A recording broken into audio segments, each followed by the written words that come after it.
Odotat Hakaniemen torin kulmassa takki auki. Tuuli ompelee selkääsi kuihtuneita ruusukimppuja.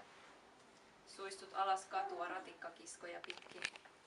Nivelissä rahisee aika pieninä hiekansiruina. Juomme jäähtynyttä teetä ruostuneesta samovaarista.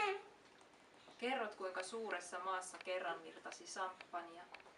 Haluaisin lämmittää hiuksiasi kahvilla. Jos palelen, kiedotko minut punaiseen lippuun?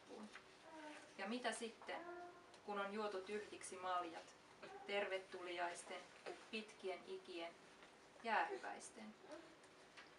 Senaatin torilla on kirjavia karhuja rivissä kuin maatospoika. Jos syötät niitä, jokainen niistä vastaa eri kielellä.